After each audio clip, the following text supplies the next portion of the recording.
Hello everyone, welcome to study journey. कैसे हैं आप सभी? उम्मीद करती हूँ आप सबकी एचटेट एग्जाम की प्रिपरेशन अच्छे से चल रही होगी।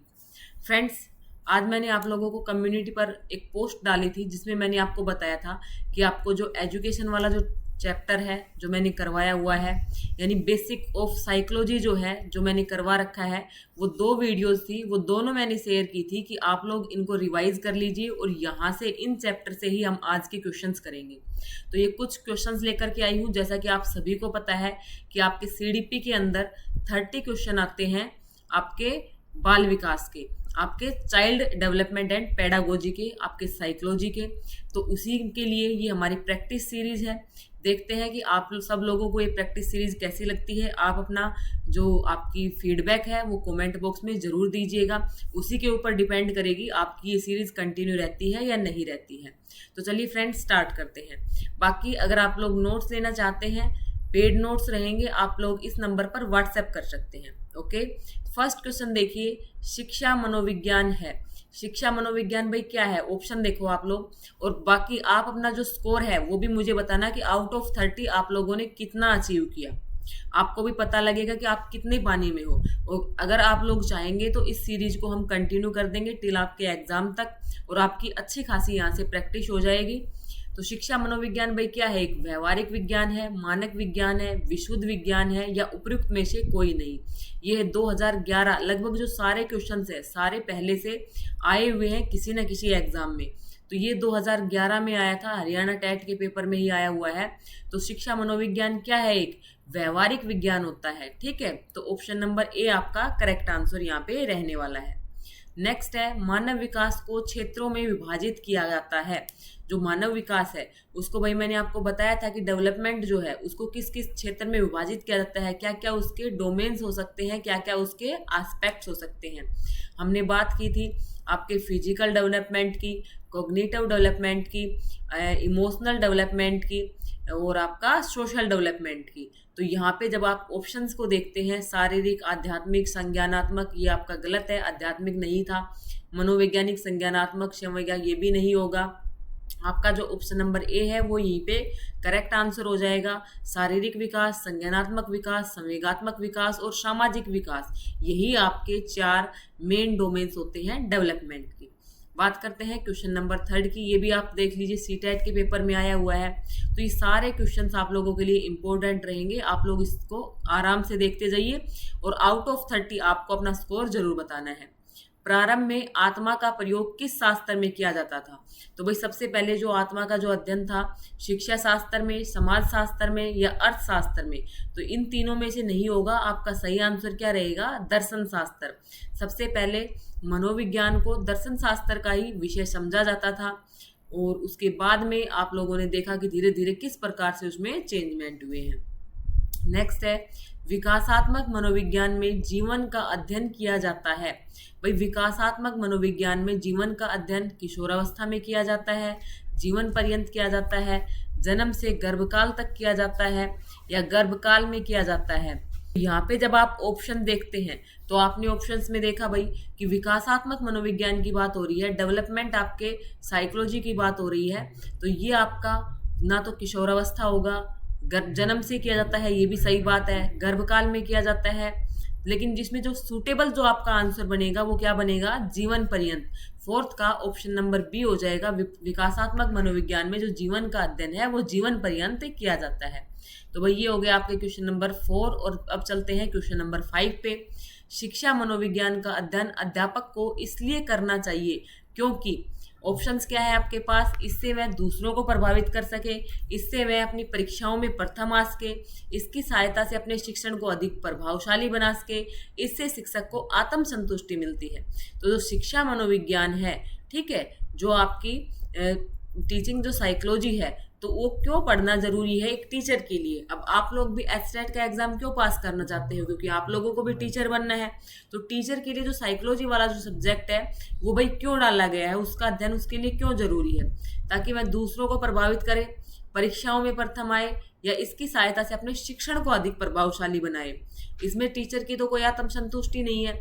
जो ऑप्शन नंबर सी है वही हमारा सूटेबल आंसर है, ऑप्शन नंबर सी, कि इसकी सहायता से अपना जो शिक्षण है, अपनी जो टीचिंग स्किल्स है, उसको प्रभावशाली वो बना सके। नेक्स्ट बात करते हैं क्वेश्चन नंबर 6। 1882 ईस्वी में किस मनोवैज्ञानिक द्वारा लंदन में मानवीय विशेषताओं का अध्ययन करने के लिए प्रयोगशाला का निर्माण किया गया था? किसकी बात कर रहा है भाई? मानवीय विशेषताओं का अध्ययन। और इसके लिए क्या बनाई गई थी? एक लेबोरेटरी बनाई गई थी, जो कब बनाई गई थी? 1882 ईस्वी में। और कहाँ पे बनाई गई थी? लंदन में। तो ये काम भैया आपका किसने किया था? अल्फ्रेड बिने ने। जो अल्फ्रेड बिने हुए थे, जिनको आप बुद्धि वाले टॉपिक में भी पढ़ते हो, तो ये जो काम था भाई वो भी किसने किया था? अल्फ्रेड बिने ने किया था। आपका ऑप्शन नंबर बी यहाँ पे करेक्ट आंसर हो जाएगा। नेक्स्ट बात करते हैं क्वेश्चन नंबर 7। प्रयोगात्मक विधि को सर्वप्रथम प्रस्तावित किया।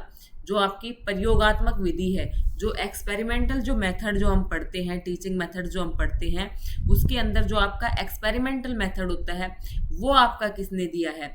राइस व कोरमैन ने, वुड ने, कोलिंस व ड्रेवर ने, विलियम वुंट ने। तो ऑप्शन नंबर जो डी है वो आपका करेक्ट आंसर रहेगा।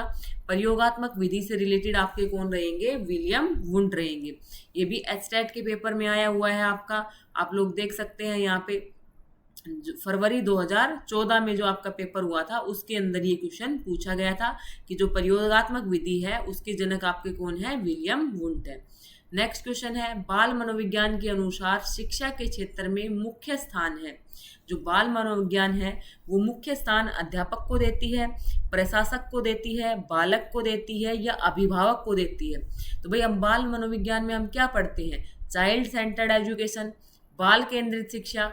तो प्रमुख स्थान जो है वो किसका रहेगा? आपके बालक का रहेगा। ऑप्शन नंबर सी आपका करेक्ट आंसर रहेगा। क्वेश्चन नंबर 8 यहाँ तक हो चुके हैं। अब चलते हैं क्वेश्चन नंबर 9 पे। आप लोग अपना भी नोट करके रखिएगा कि आपका कितना स्कोर बन रहा है। बाल मनोविज्ञान का केंद्र बिंदु है, ये तो वही क्वेश्चन है। तो बाल मनोविज्ञान का जो केंद्र बिंदु है किसको माना गया है भाई? बालक को, ना कि टीचर को, ना ही शिक्षण प्रक्रिया को, ना ही अच्छे शिक्षक को। इसका सही आंसर रहेगा ऑप्शन नंबर सी। बाल मनोविज्ञान के आधार पर कौन सा कथन सर्वोत्तम है? तो भाई क्या कथन दिए हुए हैं आपसे कि प्रत्येक बच्चा विशिष्ट होता है, कुछ बच्चे विशिष्ट होते हैं, सारे बच्चे एक जैसे होते हैं, कुछ बच्चे एक जैसे होते हैं। जो सारे क्वेश्चंस हैं किसी न किसी टीचिंग एग्जाम में पूछे गए हैं, तो आप लोगों के लिए इम्पोर्टेंट बन जाते हैं और इस सीरीज से आप लोगों को जरूर इम्प्रूवमेंट होगा। आप लोग इसको कंटिन्यू रखिएगा। तो भाई बाल मनोविज्ञान के आधार पर कौन सा इनमें से सबसे सही है? कि प्रत्येक बच्चा क्या होता है? विशिष्ट होता है। सबकी में क्या होती है? इंडिविजुअल डिफरेंसेज होती हैं। सभी की अपनी अपनी क्षमताएं होती है। कोई किसी फील्ड में अच्छा कर सकता है, कोई किसी फील्ड में अच्छा कर सकता है। तो प्रत्येक बच्चा क्या होता है? विशिष्ट होता है। अब भाई बात करते हैं मानव विकास की। आपका जो डेवलपमेंट है उसकी बात करते हैं। तो डेवलपमेंट कैसा होता है? आपका मात्रात्मक होता है, यानी वो आपका क्वांटिटेटिव होता है, या आपका गुणात्मक होता है, क्वालिटेटिव होता है, या कुछ सीमा तक अमापनीय होता है, उसको मापा नहीं जा सकता, या डी ऑप्शन है ए और बी दोनों, मात्रात्मक और गुणात्मक दोनों। तो डी ऑप्शन आपका करेक्ट रहेगा। आपका जो मानव विकास है वो गुणात्मक भी होता है और मात्रात्मक भी होता है। नेक्स्ट है क्वेश्चन नंबर 12। निम्नलिखित में से कौन सा विकल्प शिक्षा मनोविज्ञान की एक सीमा है? देखिए इसमें ऑप्शन क्या क्या है। ये 2015 में पूछा गया क्वेश्चन है। बाल विकास की विभिन्न अवस्थाओं का ज्ञान, कक्षा की समस्याओं का समाधान, बाल केंद्रित शिक्षा, व्यक्तिगत भिन्नताओं की समस्या। आपसे क्वेश्चन में पूछा क्या गया है, पहले क्वेश्चन को अच्छे से देखो कि कौन सा विकल्प शिक्षा मनोविज्ञान की एक सीमा है। आपसे सीमा पूछी गई है, उसकी लिमिटेशन, यानी एक प्रकार से उसकी डिसएडवांटेज आप लोग बोल सकते हो। तो भाई बाल विकास में विभिन्न अवस्थाओं का ज्ञान करते हैं, बिल्कुल सही है। कक्षा की समस्याओं का समाधान निकलता है, बाल केंद्रित शिक्षा होती है। तो भाई व्यक्तिगत विभिन्नताओं की समस्या, तो ये समस्या तो टीचर के सामने आती है कि सभी बच्चे कैसे होते हैं? विशिष्ट होते हैं, सबके अलग अलग इंडिविजुअल डिफरेंसेज होते हैं। तो उस आधार पर टीचर को माइंड सेट करना पड़ता है, टीचर को देखना पड़ता है कि किस बच्चे को किस हिसाब से लेके चलना है। तो ये हमारा क्या होता है? व्यक्तिगत विभिन्नताओं की समस्या आती है। नेक्स्ट चलते हैं भाई क्वेश्चन नंबर 13 पे। आपके मनोविज्ञान प्रारंभ में किस विषय का अंग था? तो भाई मनोविज्ञान प्रारंभ में किस विषय का अंग था? मैंने ये क्वेश्चन तो पहले भी करवाया आपको। मनोविज्ञान प्रारंभ में दर्शन शास्त्र का था विषय। ठीक है, ऑप्शन दिए हुए हैं दर्शन शास्त्र, नीति शास्त्र, तर्क शास्त्र और भौतिकी। तो किसका था भाई? दर्शन शास्त्र का। ओके, नेक्स्ट है बाल मनोविज्ञान का क्षेत्र है। तो जो बाल मनोविज्ञान का जो क्षेत्र है केवल शेषावस्थाओं की विशेषताओं का अध्ययन करता है, केवल गर्भावस्था की विशेषताओं का अध्ययन करता है, केवल बाल्यावस्था की विशेषताओं का अध्ययन करता है, या गर्भावस्था से किशोरावस्था की विशेषताओं का अध्ययन करता है। ये यूपी टेट में आया हुआ क्वेश्चन है 2016 में। तो भाई जो बाल मनोविज्ञान है केवल शैशवावस्था के बारे में भी नहीं होता, केवल गर्भावस्था के बारे में भी नहीं होता, केवल बाल्यावस्था के बारे में भी नहीं होता, बल्कि क्या होता है? गर्भावस्था से किशोरावस्था की विशेषताओं का अध्ययन। ऑप्शन नंबर डी आपका यहाँ पे करेक्ट रहेगा। नेक्स्ट देखिए, क्वेश्चन नंबर आपके सामने है भाई ये 15। मनोविज्ञान का शिक्षा के क्षेत्र में सबसे बड़ा योगदान है। तो जो मनोविज्ञान का जो शिक्षा के क्षेत्र में सबसे बड़ा योगदान क्या है? विषम केंद्रित शिक्षा, शिक्षक केंद्रित शिक्षा, क्रिया केंद्रित शिक्षा, बाल केंद्रित शिक्षा। तो भाई क्या है? Child centred education. आपका बाल केंद्रित शिक्षा आपका सही आंसर होगा, ऑप्शन नंबर डी। मनोविज्ञान ने सर्वप्रथम, भाई पहले तो मनोविज्ञान क्या था? दर्शन शास्त्र का ही विषय समझा जाता था, उसको दर्शन शास्त्र के रूप में ही पढ़ा जाता था। फिर रुडोल्फ गोइकले जो आए थे उनके बाद इसको अलग विषय माना गया। तो सर्वप्रथम अपनी आत्मा का परित्याग किया, फिर अपने मन का और फिर अपनी चेतना का। अभी वह एक प्रकार के व्यवहार को संजोए हुए है। यह कथन किसका है? तो भाई ये कथन किसने दिया है? वुडवर्थ ने दिया है। सबसे पहले आत्मा को छोड़ा, फिर मन को छोड़ा, फिर चेतना को, और अब फिलहाल में क्या है? मनोविज्ञान आपके व्यवहार का अध्ययन कहलाता है। तो ये जो डेफिनेशन है आपके वुडवर्थ ने दी है। नेक्स्ट है, निम्न में से कौन सी शिक्षा मनोविज्ञान की सर्वाधिक व्यक्तिनिष्ठ विधि है? आपसे क्या पूछा गया है भाई? व्यक्तिनिष्ठ। व्यक्तिनिष्ठ क्या होगा? जो मतलब पर्सनल हो। ठीक है, तो यहाँ पे अंतर्दर्शन विधि, बहिर्दर्शन विधि, अवलोकन विधि या प्रयोगीकरण विधि। तो इनमें से जब आप लोग ऑप्शंस को देखते हो तो उसमें से आपका जो सही आंसर रहेगा यहाँ। तो भाई जब इस क्वेश्चंस को हम लोग देखते हैं तो आपका क्या आंसर यहाँ से निकल के आता है? भाई बहिर्दर्शन जो बाहर से देख रहे हैं तो वो तो व्यक्तिनिष्ठ नहीं हो सकती, आप ऑप्शन से ही निकाल लोगे। प्रयोगीकरण जहाँ पे एक्सपेरिमेंट की बात हो रही हो, अवलोकन जहाँ पे हम ऑब्जर्व कर रहे हो, अंतर्दर्शन होगा खुद में ही, खुद का ही अपने आप से दर्शन। ठीक है, खुद के बारे में ही। तो जो अंतर्दर्शन विधि है ऑप्शन नंबर ए यहाँ पे करेक्ट आंसर रहेगा, अंतर्दर्शन विधि। नेक्स्ट है भाई बाल विकास में प्रक्रिया पर बल दिया जाता है, वातावरण और अनुभव की भूमिका पर बल दिया जाता है, गर्भावस्था से किशोरावस्था तक का अध्ययन होता है, या उपरोक्त सभी। तो जब आप यहाँ पे देखते हैं तो क्वेश्चन नंबर जो 18 है उसका जो सही आंसर है तो वो यहाँ पे क्या हो जाता है भाई? गर्भावस्था से किशोरावस्था तक का अध्ययन किया जाता है आपके बाल विकास में। ऑप्शन नंबर सी आपका यहाँ पे करेक्ट आंसर रहेगा। Okay, clear. नेक्स्ट देखिए भाई क्वेश्चन नंबर 19। बाल विकास का अध्ययन क्षेत्र है वातावरण का बाल विकास पर पड़ने वाली प्रभावों का अध्ययन, बाल विकास का विभिन्न अवस्थाओं का अध्ययन, व्यक्तिगत विभिन्नताओं का अध्ययन, या उपरोक्त सभी। तो भाई जो बाल विकास है उसमें बालक की विभिन्न अवस्थाओं का अध्ययन किया जाता है, वातावरण का बालक के क्या प्रभाव पड़ रहा है वो अध्ययन भी किया जाता है, व्यक्तिगत विभिन्नताओं का अध्ययन भी होता है। तो ऑप्शन नंबर डी यहाँ पे हमारा करेक्ट आंसर हो जाएगा। नेक्स्ट है, शिक्षा मनोविज्ञान की दृष्टि में निम्न में से कौन सा कथन सत्य है? बच्चे यथावत वही सीखते हैं जो उन्हें पढ़ाया जाता है, यानी सिर्फ हम जो सिखाएंगे वही सीखेंगे, जो नहीं सिखाएंगे वो नहीं सीखेंगे। बच्चे अपने ज्ञान का स्वयं सर्जन करते हैं। विद्यालय में आने से पहले बच्चों को पूर्ण ज्ञान नहीं होता है। अधिगम प्रक्रिया में बच्चों को कष्ट होता है। तो भाई ये जो 4 ऑप्शन में है इनमें से जो आप बेस्ट जो ऑप्शन है आपका वो क्या हो सकता है कि बच्चे जो ज्ञान का सर्जन है वो स्वयं कर सकते हैं। ऑप्शन नंबर बी आपका यहाँ पे करेक्ट आंसर रहेगा। नेक्स्ट है, बाल मनोविज्ञान तथा बाल विकास में प्रमुख अंतर है। तो भाई बाल मनोविज्ञान हो गया या बाल विकास हो गया तो उसके किस में अंतर है भाई? सॉरी, किस में अंतर है भाई? क्षेत्र में अंतर है। ओके, बाल विकास इनका अध्ययन है, बालकों के विकास के विभिन्न पहलुओं का, बालकों के व्यवहार का, विकास को प्रभावित करने वाले तत्वों का, उपयुक्त सभी का। तो बाल विकास में बालक के विकास के विभिन्न पहलुओं का भी अध्ययन होता है, व्यवहार का भी होता है, विकास को प्रभावित करने वाले कारकों का भी होता है। तो ऑप्शन नंबर डी यहाँ पे करेक्ट आंसर रहेगा। नेक्स्ट है, शैक्षणिक मनोविज्ञान के माध्यम से शिक्षा में योगदान होता है। तो जो शैक्षणिक मनोविज्ञान है आपका, विद्यार्थी की समस्याओं को समझने के माध्यम से शिक्षा में योगदान होता है, शिक्षक की समस्याओं को समझने में, पाठ्यक्रम को समझने में, शैक्षणिक समस्याओं को समझने में। तो जो क्वेश्चन नंबर आपका 23 है भाई, देखो विद्यार्थी की समस्याओं को भी समझा जाता है, शिक्षक की समस्याओं को समझने का कोई मतलब ही नहीं बनता, पाठ्यक्रम को समझना।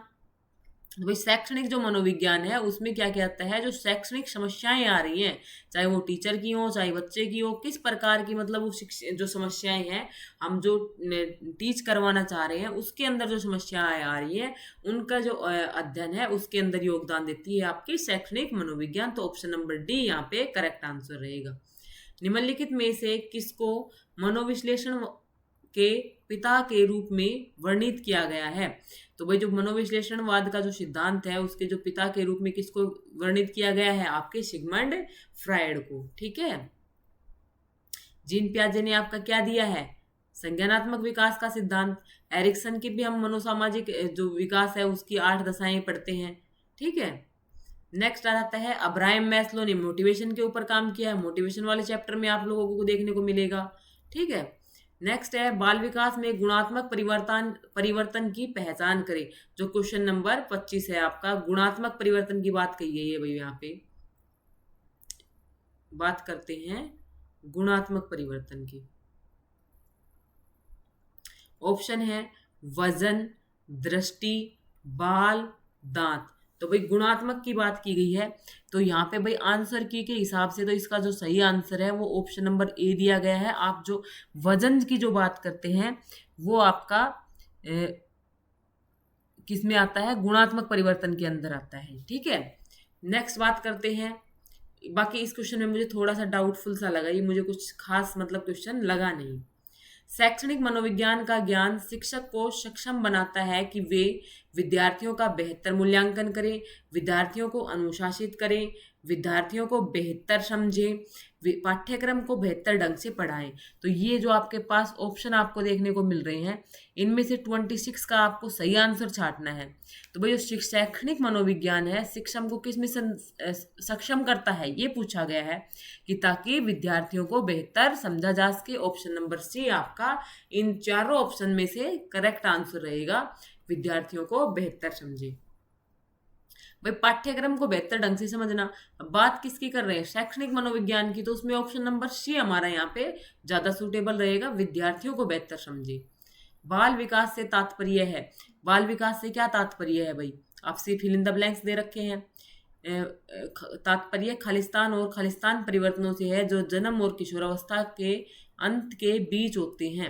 तो भाई कौन से होते हैं, आपका यहाँ पे जो सही आंसर है भाई आपका क्या रहेगा, आप बाल विकास से तात्पर्य जैविक, मनोवैज्ञानिक और भावनात्मक परिवर्तनों से है जो जन्म और किशोरावस्था के अंतर के बीच में होते हैं। तो ऑप्शन नंबर ए यहाँ पे करेक्ट आंसर रहेगा, जैविक, मनोवैज्ञानिक और भावनात्मक। बाल विकास निम्न से संबंधित है, केवल मात्रात्मक, केवल गुणात्मक। तो भाई केवल मात्रात्मक और केवल गुणात्मक तो नहीं है, गुणात्मक परिवर्तन मात्रात्मक परिवर्तन के अनुरूप होते हैं, गुणात्मक परिवर्तन मात्रात्मक परिवर्तनों से स्वतंत्र होते हैं। तो ये ऑप्शन भी आपका भाई इनकरेक्ट हो जाएगा। एक तो केवल वाला ये यहाँ पे गलत हो गया, ठीक है, ना तो ओनली आपका क्वांटिटेटिव होता ना ही आपका क्वालिटेटिव होता और ना ही वो दोनों इंडिपेंडेंट होते। तो क्या होता है, गुणात्मक परिवर्तन मात्रात्मक परिवर्तन के अनुरूप होते हैं। ऑप्शन नंबर सी यहाँ पे करेक्ट आंसर हो जाएगा। नेक्स्ट है, 20वीं शताब्दी को बालक की शताब्दी कहा जाता है, यह परिभाषा किसने दी। तो भाई ये डेफिनेशन आपको याद रखनी है कि 20वीं शताब्दी को बालक की शताब्दी कहा जाता है। तो ये आपके आई थिंक आपके क्रोवैक क्रो ने दी है। 29 का सही आंसर आपका ऑप्शन नंबर सी रहेगा, क्रो एंड क्रो। तो ये आपको ध्यान रख लेनी है डेफिनेशन। मानव विकास का प्रारंभ होता है पूर्व बाल्यावस्था से, उत्तर बाल्यावस्था से, शैशवावस्था से, गर्भावस्था से। तो भाई कहाँ से होता है? गर्भावस्था से होता है। ऑप्शन नंबर डी आपका यहाँ पे करेक्ट आंसर हो जाएगा। तो ये 30 क्वेश्चन थे, आसान ही क्वेश्चन थे, सभी किसी न किसी एग्जाम में आए हुए हैं। आपका आउट ऑफ 30 क्या स्कोर बन रहा है आप लोग मुझे कमेंट करके बताइएगा। साथ में फ्रेंड्स आप लोगों को क्या करना है कि जो एचटेट की जो प्लेलिस्ट है उसमें से मैं डेली आपको जो कम्युनिटी सेक्शन होता है उसके ऊपर पोस्ट डालती रहूंगी कि आप इस चैप्टर को रिवाइज कर लो और उसी चैप्टर के हम क्वेश्चंस को देखेंगे। ठीक है, आप उस चैप्टर को रिवाइज करके आइएगा, अपना स्कोर बताइएगा। इसी तरह से हिंदी इंग्लिश में भी हम ऐसे ही करने की कोशिश करेंगे। बाकी आप लोगों के प्यार के ऊपर डिपेंड करता है ये सीरीज आपकी कंटिन्यू रहती है या नहीं रहती है, मैं तो आपको साफ बताती हूँ। ठीक है, तो चलिए इस वीडियो को यहीं पे एंड करते हैं। अपना स्कोर जरूर बताइएगा कमेंट सेक्शन में। Thanks for watching this video.